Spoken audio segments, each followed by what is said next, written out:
Hello and welcome. I'm Michelle Paver and we're going out live on YouTube and Twitch TV. Links on my website. Go to michellepaver.com/chat, and to be part of live chat while we're talking, you can just go on YouTube and type in the live chat area and we'll pick it up, or you can tweet #Torak. Oh, and a slight apology about live chat. Last time, we didn't actually pick up that many of the questions, your questions on live chat. What happened was that Elf, who runs the show, had done a beautiful list of all the great questions, and then we forgot to answer them. So sorry about that, but we're taking steps to make sure that doesn't happen again.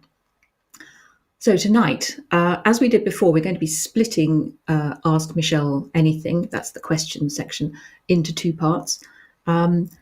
Each with their own little live chat bit at the end, so I don't forget. And in between, we've got something rather special. I'll tell you more later, but it's a premiere of 3 20-second video adverts for Skin Taker, done by 3 incredibly promising young directors from the National Film and Television School. And you get to vote for the one you like best. And there's a giveaway at the end. One winner gets a signed copy of Viper's Daughter and Skin Taker. So that's going to be quite fun. Oh, and on giveaways, congratulations to the 3 winners of last month's giveaway. And they are Natalia Cueto Diaz in Mexico, Kai Santano in Somerset, England, and Rossa Grieg. I don't know where Rossa is. And Rossa, if you're listening, we need your postal address. Please email your postal address by this Friday evening, because otherwise I can't send you your copy of Skin Taker, and then we'll have to choose another winner. So please do that, Rossa.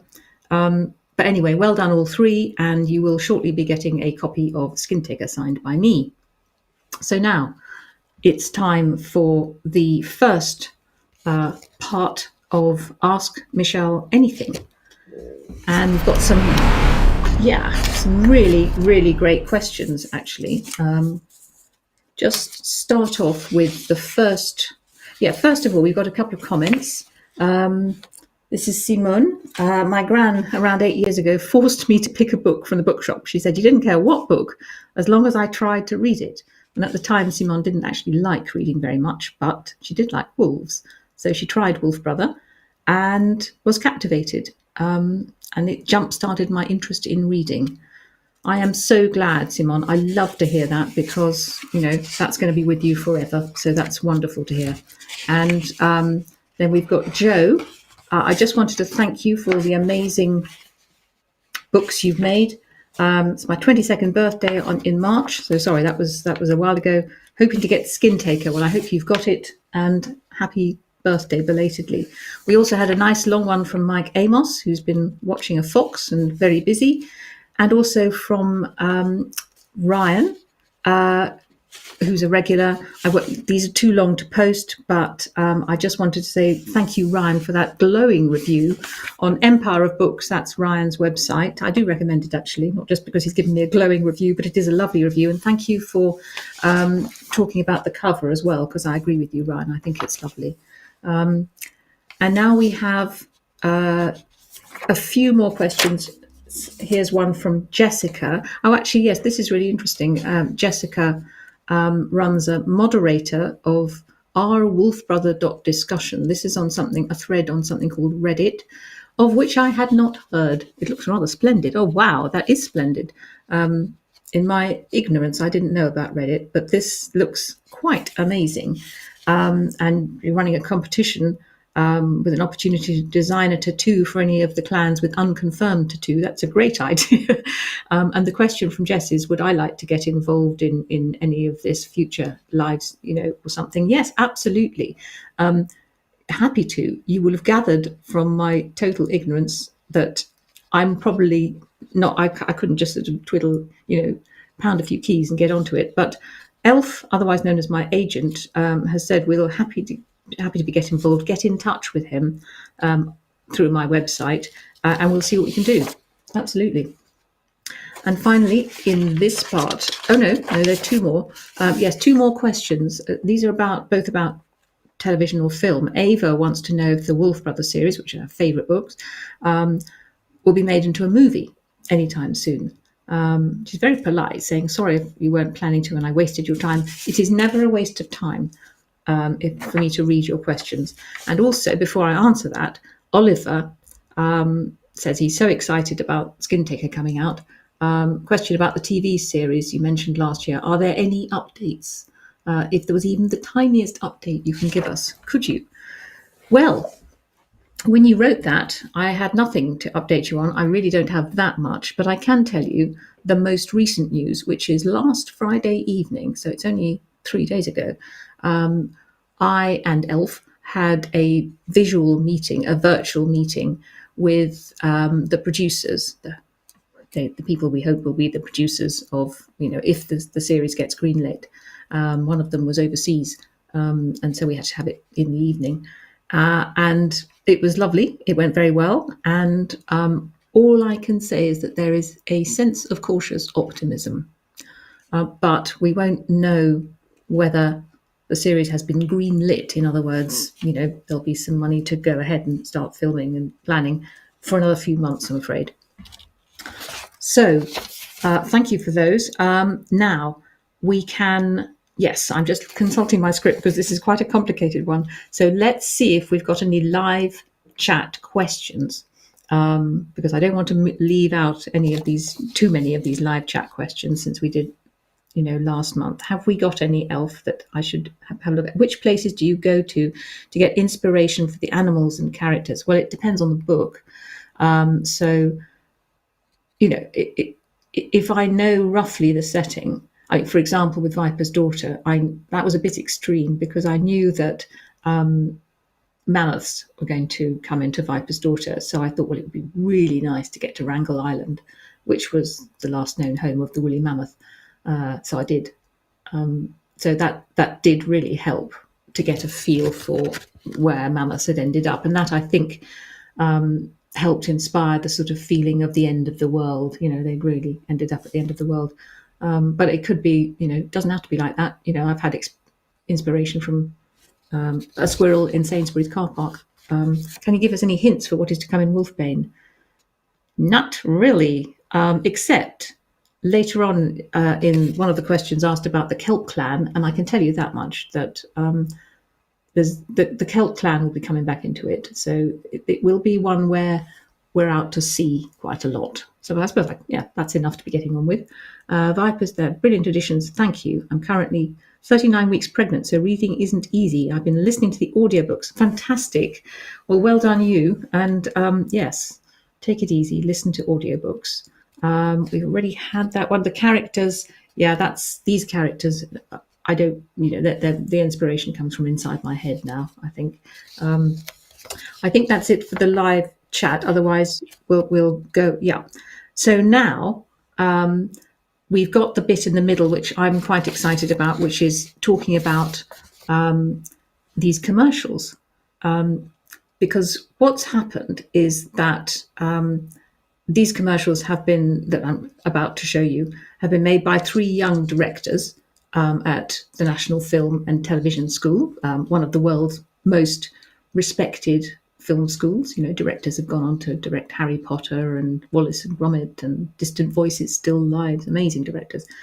And this was organised partly by Elf, actually. He got it off the ground because there's a course that the NFTS runs about directing adverts, commercials. And they gave Skin Taker as a sort of, a project, direct a 20-second and produce a 20-second commercial for it. So they had to read the book. And we got a list of 6 young directors with their sort of rough cut commercials. And then I and my publishers and Elf, otherwise known as my agent, watched them. And then we made a short list of 3. And what we're going to do is we're going to show you each director that they've done a very little sort of segment, a short segment, just explaining how they went about it. And then we'll show the commercial twice because they're very short. They're only 20 seconds. And then you get to vote. please, for your favourite. And the three directors are, and I can't really pronounce the names properly, Xavier Carbo from Barcelona, based in London, Will Dolan in London, and Zeynep Oguz, who was born in Istanbul but is also based in London. And in case you're interested in them, we'll be posting probably tomorrow or the next day more details about them and their careers, which are ridiculously illustrious, even though they're only in their 20s. I'll be posting that on my website, michellepaver.com, soon. So without further ado, here we go. Hello everyone, my name is Xavier and I'm a filmmaker from Barcelona. I'm a student at the NFTS and my commercial for Michelle Paver's Skin Taker book is called Transported. As I was reading the first chapter, when the star collides and destroys completely the entire forest, I was already immediately hooked. While I was reading it, my imagination was running wild and I could picture myself in the middle of that cold, dark winter forest, waiting for the destruction to happen and as the star was arriving. And I felt like I was living it firsthand. I felt completely transported into the story. So I wanted to base my commercial around that strong feeling when you're reading a book and everything around you disappears and it feels like you are inside the story with the characters living it firsthand.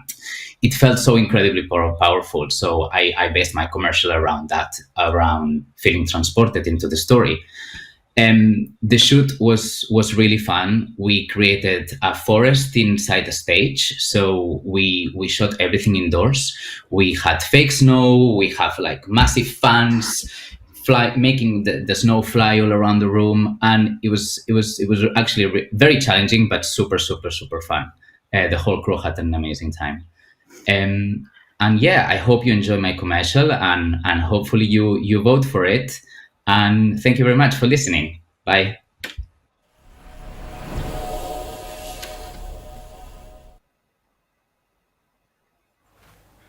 What's that over there? A huge, brilliant star, turning night to dazzling ray. It's getting bigger. The sky was raining fire. It obliterated the heart of the forest.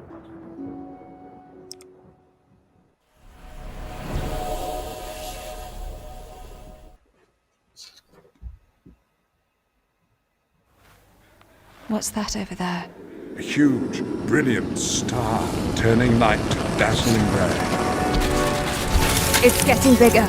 The sky was raining fire. It obliterated the heart of the forest.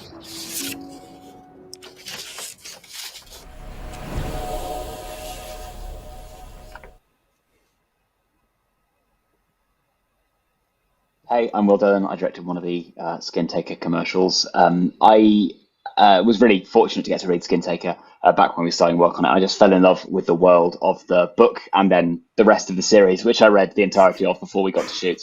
And so I wanted to make something really grounded within the world and the universe of the series.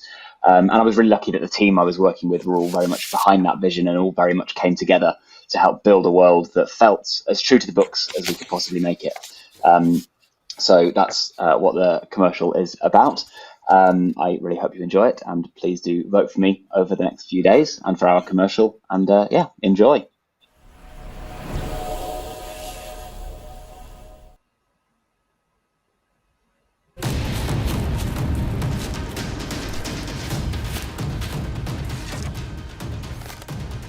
Thank you for going to be this kid.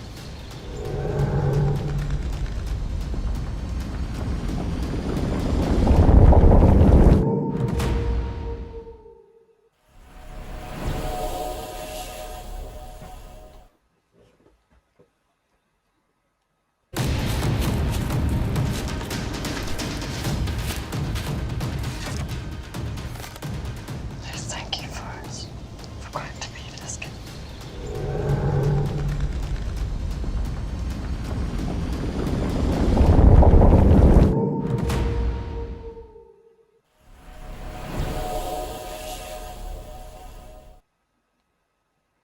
Hi, it's Zeynep, and this is my commercial for Skin Taker by Michelle Paver. I'm a student at NFTS and a developing creative at BBC Creative.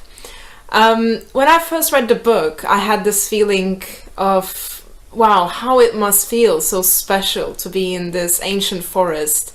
And I always wanted to convey the feeling of running and getting lost in the depths of the forest. So to be able to do that, I wanted my main character to be running in the city and getting lost in her headspace as she's listening to words written by Michelle Paver but voiced by Sareen McKellen. So as she listens to the story, she starts seeing ancient reflections of herself in the city as the character ran, and she gets immersed in the story world. So that's the feeling I wanted to convey in the commercial. And for me, the actor selection was really important because as a director, I felt really responsible to the fans, because a Wolf Brothers series has been going on for so long, and there is a certain way fans imagine Ran and the other characters. So I had to look into the fan art and try to find an actress as close as possible to how people imagine it, the readers imagine Ran. And I came across with Abigail, and she was brilliant. She turned out to be a reader, a follower of Michelle Paver's work, and she has read all of Wolf Brothers series as well, which was a great coincidence. And yes, I really hope you enjoy it. Oh, and another thing, while I was making the commercial, when I first read the book, I had the feeling of how relevant this feels at the moment, with the whole deforestation going on and the forest disappearing, and reading about Ran and Torak's fight to bring back their forest and bring back the first tree really resonated with me. So I wanted to have this parallel of now and then, and that's why I chose the quotes I chose from the book. Thank you very much. I hope you enjoy and vote for my commercial.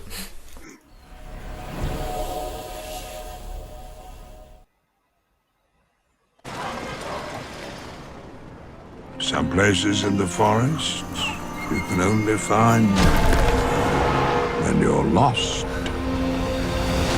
4 arrows to bring back the first tree. The voice of then becomes the song of now.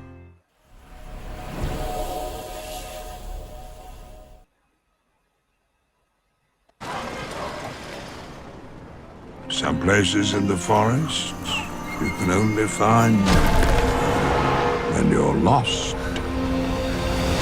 4 arrows to bring back the first tree.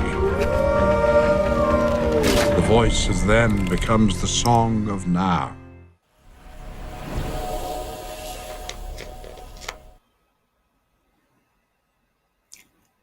Wow. Well, I think they're pretty stunning. Do vote for your favourite, won't you? You've got until next Monday, and we will be running the ads, all 3 of them, without the sort of how I made them, but just the 3 ads right at the end of this programme, if you want to have another look at them. So, oh my goodness, mid-breathing.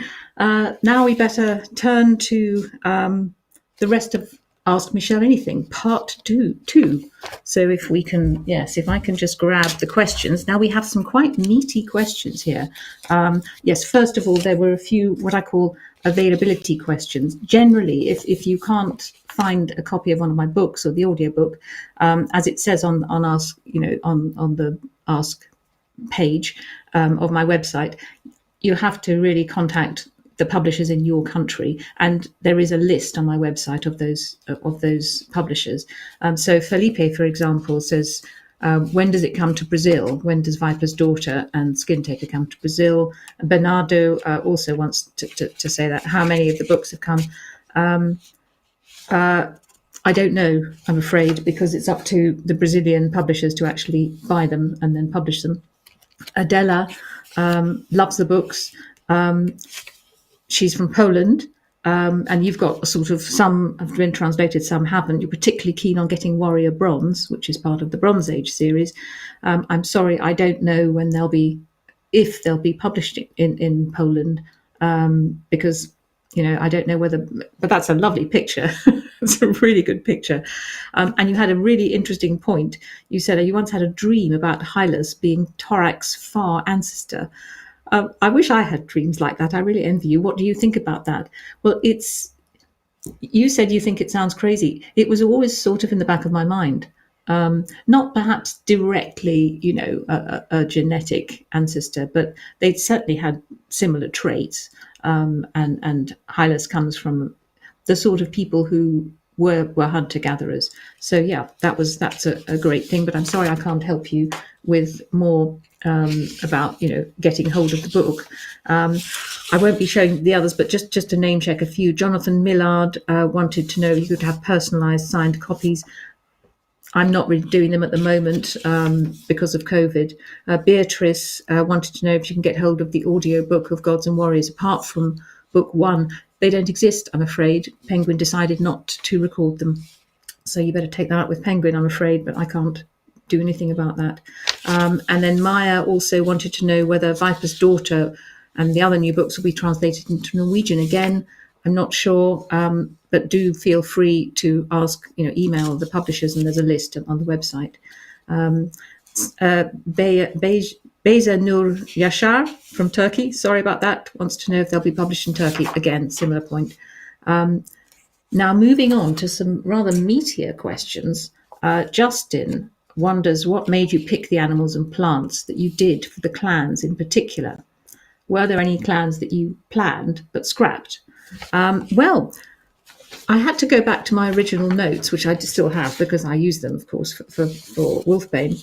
And this is my list that I did before I wrote, when I was writing Wolf Brother. It's 2 pages on green paper for the forest, and it's my list of the clans. And it hasn't changed, actually. I looked at it and, I remember writing this. It didn't take me very long. I can't remember where I thought it. I just sort of knew roughly what the animals were and which ones were most important in folklore, I think. The only thing I did change was in the sea clans. Originally, there were only 4 sea clans. It was seal, sea eagle, salmon, and whale. And then I added cormorant and kelp when I wrote Spirit Walker, the second book, just because I needed names for the islands. And I thought maybe they'll be coming in, but they didn't come into those stories. But, kelps come into Wolfbane. So, yeah, nice question. There weren't any that were scrapped, although I don't think I've ever mentioned the Badger clan. They're extinct. They were extinct on my list. But I'm not sure if I've even ever mentioned the Badger clan because they sound vaguely comical. Tim Hooks. Oh no, sorry. I've just turned over 2 at the same time. This paper's sticking together. Bale or Bale, O'Hara. 3 quick questions. They're not that quick. Why do Celts revere wolves? Well, great question. But I think it was personally partly because lots of tribes do. Because Native American tribes do, because Pacific Northwest tribes do, because they hunt in packs. They're incredibly clever. They're amazing hunters. So they're very charismatic animals to people who are hunter-gatherers, very almost magical animals. And as far as the stories are concerned, I'd always felt that there should be a clan which really does revere wolves, but it just didn't work in the earlier stories. But the reason I set them up, I mentioned them, established them in Skin Taker, is that the Kelps play an important role in Wolfbane. So that's all I'm going to say about that. The other question, yes, why did you specifically choose oak and rowan to be clans instead of any other tree or plant? Yeah, I think, again, because there's a lot of folklore around oak and rowan, particularly rowan. In Scandinavian countries where the story is set, a rowan is a very important tree. They would traditionally plant a rowan. The Vikings would plant a rowan outside their homestead. It would be called the home tree, and it would sort of be a guardian tree. So that was really a natural choice. And then the third question is, this is great, is Pebble the world spirit in disguise? Pebble being the young wolf. I love that. Well, no. At least not in the book that I wrote, but if you want Pebble to be the world spirit in disguise in your version inside your head, that's fine. But it's that there's an element of truth because, of course, Pebble has a world soul. Everything in Torak's world has 3 souls, and one of them is a world soul, which is linked to the world soul in everybody else. That's not the same as the world spirit, but it's kind of linked in some mysterious way. Great question. Now we have Tim Hoogstol. from Antwerp. My mother will be laughing at how I pronounce that because she is from Antwerp, but I don't speak Flemish. And preparing, you've been rereading the books, preparing to read Skin Taker, very excited. And your question about Finkedin and ages, you have noticed that, yes, Finkedin is slowly aging. Well, he's got this wound in his thigh, which, and pain ages people. He's not actually that old. I mean, he was in his late 30s in Wolf Brother and the earlier books. So he's only in his early 40s now. But as I said, pain, chronic pain ages people, can age people. You've also asked the question about Sayan. I never really worked out exactly how old she was. She was, by the end, when she died, she was in her 70s. So she was quite old by those standards. Now we have one from Saturn class, great name, which is year 5, who's been enjoying reading Wolf Brother and wanted to find out what inspired me as a writer. And then they've got some questions about wolves. Well, yeah, what inspired me as a writer? Obviously reading lots of books, how people tell stories. It's not that I copy ideas. It's just that sometimes you're reading a book and you'll see how they've told a story, and that might spark a way of thinking. But I think mainly with me, it's the wild. That's where I get my inspiration. Nature gives me ideas. I mean, you've probably already done this, but if you want to see where I got the idea for Wolf Brother, go to wolfbrother.com and go to the cave, and then find something called Why I Wrote Wolf Brother. And a large part of that inspiration was meeting a bear. So that's sort of where I get inspiration. Yes, how long did it take for the wolves to warm to me? Sounds a bit like boasting, but it didn't take very long at all because, the first 2 wolves I met, we got on very well from the start. They were calm. I was calm. I think that helped, being calm and talking to them, knowing a little bit of wolf behaviour. And surprising things. What have I learned? The most surprising thing about the way they live. I'm not so sure about the way they live, but surprising things.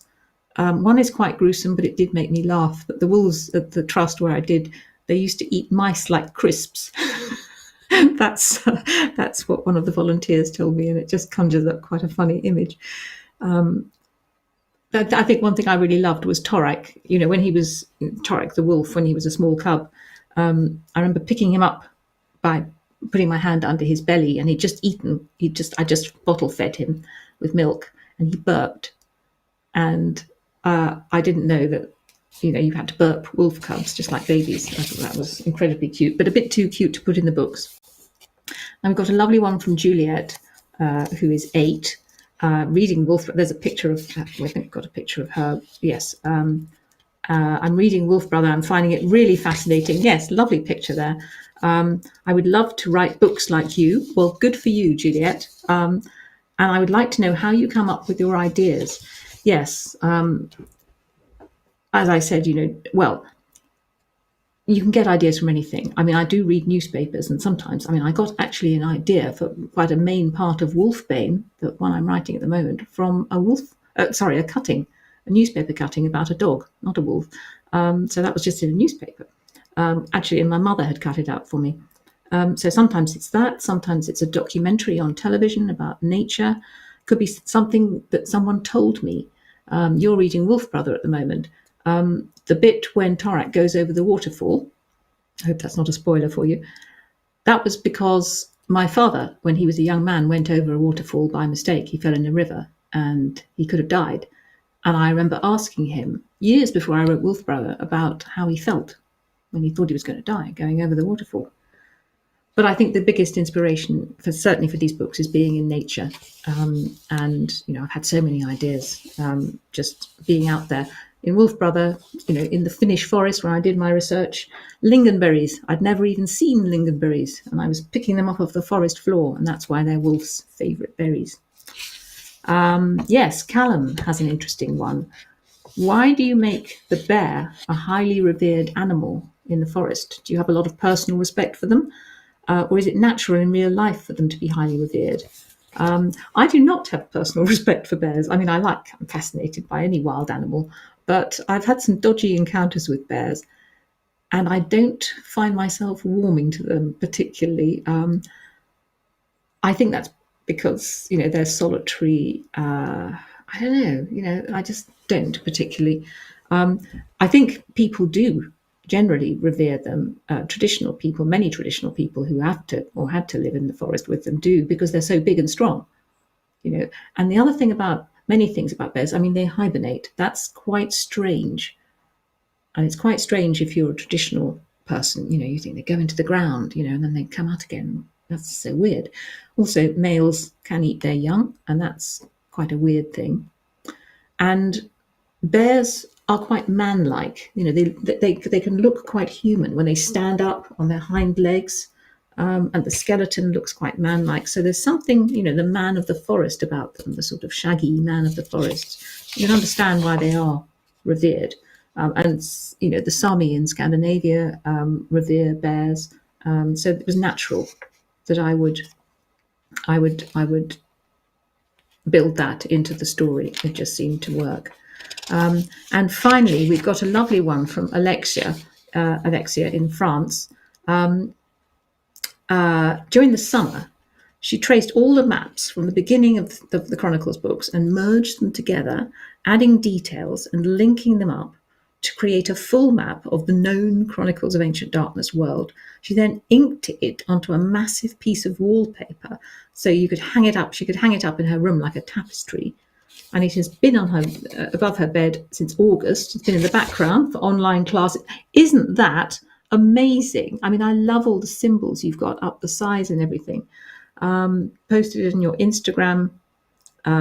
It's just, I think it's quite amazing. And you also say very properly, full credit is due to the original artist. But I do think, yes, you're asking me what I think. Well, quite amazing, magnifique, incroyable. Yeah, really beautiful. Well done. And thank you for sharing it. Do consider posting it in our museum, putting it in the museum on wolfbrother.com. It would be lovely to have that picture on, because it's just incredible. Yes. Well, my goodness. Well, yes. Now I'm not going to forget the live chat. So we've reached the end of the questions, and we've got some live chat. Love, if that was available for purchase, I would have that. Me too. I so would. When I was Alexa's age, I think I had a map of Middle Earth from the Lord of the Rings, and that lived with me all the way through university as well. Yes, everybody wants one. It is amazing, and the design is just lovely. All the symbols and everything really add something. The way you've obviously got an eye for design, quite extraordinary. Oh, thank you for the French accent. Yes, that actually was dinned into me by my mother, who does speak French very well, even if I can't speak Flemish. I can't speak French very well. Will the Narwhal clan be back? I don't think I'd better say for Wolfbane. I think that would be a spoiler. So, trick question. But are there any other live chat questions? What clan would you be, Michelle? I would be...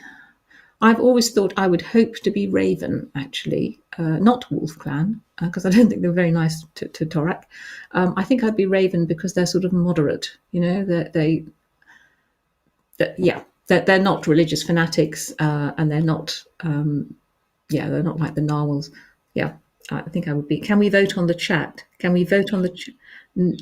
I'm afraid no. You can't vote on the chat. Great question, but you can't vote on the chat. You have to. Voting is open now on the website, on michellepaver.com. Puffin to Gods and Warriors Dirty. Stopping the audiobooks. Yeah, stopping the hardbacks, changing the covers. Well, Ryan, as always, has hit the nail on the head. Can't disagree with that one. Yeah, it's been a long time since I've been here. Yay, just passed through a really dark time in my life. I'm sorry about that. Well, I'm so glad that Chronicles helped.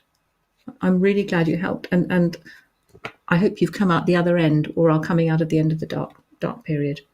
I wonder if any of the characters in the books are canonically LGBTQ+. Again, I would love to answer that, but I don't want to include any spoilers. Just remember that I haven't finished the series yet. Oh my gosh. Yes, when do we apply for auditions? Yeah, not yet, I'm afraid. when you run into a lack of inspiration in writing, what do you do? Ah, yes, struggling with this. Yeah, that's a really tricky one. I force myself to sit there and punch through it for a few hours because I'm a professional writer and that's what I have to do. And sometimes that works. But if it's really not working, I get up and go for a walk in the woods. I'm lucky enough to live 2 minutes away from some woods, and but just the act of walking can actually free things up. It doesn't mean I will get inspired, but it will tell me. Usually helps me find the problem. What's the problem I need to be addressing. Tricky one. I do not have a drink. That's not the way to go. Which character are you most like? There's a bit of me in Torak. I'm a loner like him, and I love to be a spirit walker. And there's a bit of me in Ren, or Ren in me, because I'm quite critical and sharp, and so is she. But she's nicer than me. Can you give us any hints of what is to come in Wolfbane? Well, I think I've told you quite a lot, actually. I got an idea from a cutting about a dog in a newspaper, and the kelp clan comes into it, and there's quite a lot of the sea in there. I don't think I can tell you anymore. Oh, how lovely. You're my favourite writer. It's awesome to go into Torak's world and forget everything else. I know what you mean, actually. I've been there for 4.5 hours this morning. I got up early to do some work on the rewrite of Wolf Brother. I'm in the very intense stage at the moment. So it's quite fun. Is Wolfbane the definitive end to the series? Yes. I'm afraid it is. Would I like to live in the Stone Age? No. I am very short-sighted. I would be getting all the boring jobs. I wouldn't be getting the fun jobs, and I wouldn't be able to see much. So no, I don't think so. Is there any... Last one. Are there any extinct clans we don't know about? Let me grab my list. Extinct clans from the master list. Roe deer and badger. Beaver. Holly I've got written in here. I don't think I've ever mentioned Holly. No, that's it. Nice question. I think that's the end of the live chat, and that's pretty much it for today. I just want to say a few things. Particular thanks to Elf, not only for running the show, but for organising that whole National Film and Television School thing, sending them the clips for the Ian McKellen bits, and that wasn't easy to find. That was a whole weekend sort of sorting that out, and dealing with some very last-minute demands for stuff, not from the film people, but others, which hasn't been easy. So thank you to that for that. Of course, thanks to all of you for all your questions and comments. Keep them coming. Go to michellepaver.com/ask and fill in the form, and we'll include as many as we can. We can't include every, but I do read every word of what you send in. You can also keep up to date with me on Instagram, I think, and Instagram, YouTube, and Twitter at Michelle Paver. Next month, important. It will not be a special MP live as such. What I'm doing instead is a live event on my YouTube channel with Hillingdon Libraries, and it's all about Gothic. I'm discussing my ghost stories and Wakenhurst and the Gothic with two other very fine Gothic authors, Karen Coles and Paul Maunder. And that is on May the 27th at 7 p.m. I will be tweeting about this, but it's May the 27th at 7 p.m. on my YouTube channel. I'll be taking live questions, and it's free access to all. So do feel free to come along if you are interested in the Gothic. So I think that's, sorry, we've gone slightly over time, but we've been, thanks for all the live chat. Blame yourselves. And in the meantime, I'll just say, remember, we're showing the commercials at the end again. Do vote for them. It's goodbye from me. Stay safe and happy reading.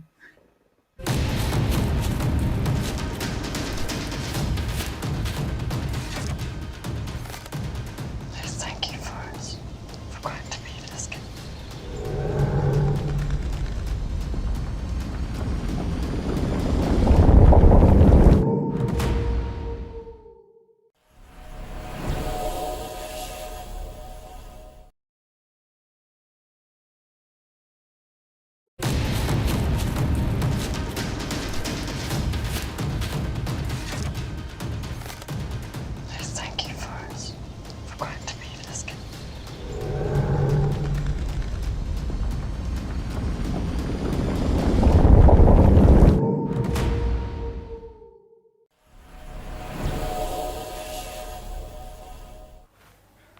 What's that over there? A huge, brilliant star, turning light to dazzling ray. It's getting bigger. The sky was raining fire. It obliterated the heart of the forest.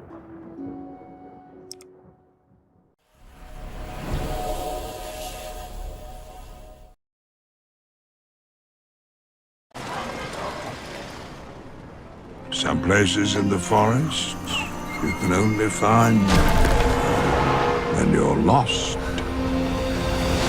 4 arrows to bring back the first tree. The voice of them becomes the song of now.